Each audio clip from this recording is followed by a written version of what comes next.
네, 우리뿐만 아니라 아시아 시장이 전반적으로 좀 이렇게 관망세죠. 우리하고 중국하고 소폭 하락이고요. 일본은 하락폭이 좀 큰 상황입니다. 예, 이번에 홀짝 박사의 모멘텀 투자 시간입니다. 중기적 시각에서 시장을 보고 또 단기적인 모멘텀도 동시에 찾아보는 시간입니다. 하우투인베스트 김문석 대표 연결하겠습니다. 김 대표님, 안녕하세요. 네, 안녕하십니까? 예, 실적에 대한 기대감 이제 어제 좀 갖자고 하셨고, 지표도 그렇고 전반적으로는 시장이 조금 방향성을 잃어버린 것 같기도 합니다. 어떤 점 주목하고 계신가요? 네, 어제 오늘 시장이 좀 조정을 받고 있어서 아쉽긴 합니다만은 주변의 어떤 시장의 여건들 대비해서 보면 상당히 좀 힘이 좋은 모습이 아닌가 이렇게 생각도 해보게 됩니다. 자, 이번 주는 시장이 문을 열면서 일단 북한 관련된 긴장감이 일단 시장에 어느 정도 영향을 주고 있고요. 특히 무엇보다 이제 주중에 있을 일본의 통화정책 회의가 시장의 어떤 수출주들에게 상당히 좀 부담을 주고 있는 상황입니다. 자, 하지만 중요한 것은 이러한 여건에도 불구하고 어제 한국 증시가 하락 마감을 했지만 크게 밀리지 않았다는 부분과 자, 오늘은 여기에다가 또 새벽에 뉴욕 시장이 하락 마감했다는 소식까지 전해지면서 지금 시장이 마이너스 내고 있지만 0.1% 그러니까 거의 한 보합권 정도에서 잘 안 빠지고 있다면 우리가 달리 해석을 해보면 지금 주중에 일본 관련된 악재도 있고 이 북한 관련된 악재도 있고 오늘 또 미국 시장도 빠졌는데 우리 증시가 지금 거의 보합권을 지켜내고 있다는 것은 어느덧 시장이 서서히 악재에 대한 내성을 좀 갖추고 있는 것이 아닌가라고 보고 있고요. 일반적으로 보통 악재도 불구하고 한 주간 증시가 잘 안 빠지게 되면 보통 좀 노출되는 재료가 노출되는 시점 이후에 시장이 좀 좋아지는 경우가 많은데요. 일단 월요일과 화요일 최근 이틀간의 흐름을 놓고 봤을 때는 오히려 지금 시장은 목요일 이후에 한번 강세로 돌아설 가능성도 있지 않나라는 생각이 듭니다. 주간 시장 일단 목요일까지 좀 답답한 흐름이 나올 수가 있겠지만 주 후반 강세를 염두하고 전략을 좀 짜는 게 좋을 것 같고요. 역시 이제 관심주로는 지금 이번 주 삼성전자를 시작으로 해서 본격적인 어닝 시즌이 시작이 되기 때문에 어닝 관련된 기업들을 중심으로 보는 것이 좋을 것 같은데요. 이미 오늘부터 그 흐름이 좀 전개가 되고 있습니다만은 첫 번째는 삼성전자의 실적과 관련된 기업들. 삼성전자야 너무 많이 올라서 좀 부담스럽다 하더라도 삼성전자의 부품을 공급하는 업체들 중에서는 최근 주가 하락으로 다시 가격 매력이 좀 발생하는 기업들이 꽤 있는 것 같습니다.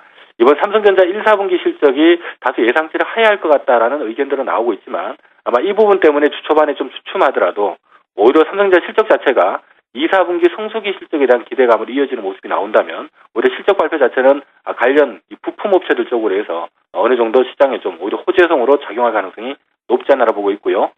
두 번째는 이제 엔화 관련된 부분인데요.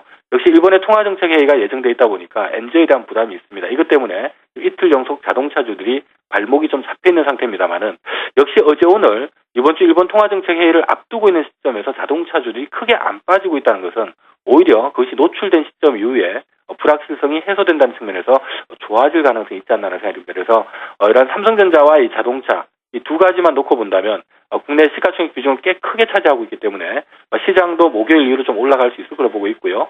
관련 종목적으로는 역시 삼성전자의 휴대폰 부품주나 자동차 부품주들을 이번에 일본 통화정책 회의를 앞둔 주 초반의 조정 시에 저가면서 찬스로 보는 것이 필요하지 않나 이렇게 생각하고 있습니다.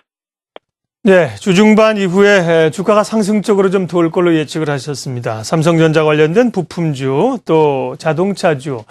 현대차의 경우는 이제 미국에서 NF 소나타가 또 리콜 가능성이 제기되면서 지수가 1% 넘게 하락을 하고 있는데요. 현대차보다는 이제 자동차도 부품주 쪽을 얘기를 하시는 것 같습니다. 예, 그러면 이제 말씀하신 것을 비춰서 오늘 관심 기업은 어디입니까? 네, 국내에 지금 여러 상장돼 있는 기업들 한 30개 정도 산업이 되는데요. 이들 산업들 중에서 역시 실적 부분은 IT나 자동차 쪽이 가장 막강하지 않을까 이렇게 보고 있습니다. 이미 여러 악재에서 주가 좀 눌려 있었다 하더라도 이러한 실적이 좀 받침이 된다면 관련 기업들의 오히려 주가 상승에 모멘텀이 될 수 있을 걸로 보고 있는데요.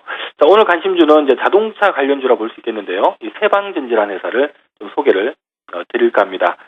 지금 국내에서 이제 납축전지를 공급을 하는 업체인데요. 지금 납축전지 부문에서는 국내 1위 업체라고 보시면 될 것 같고요.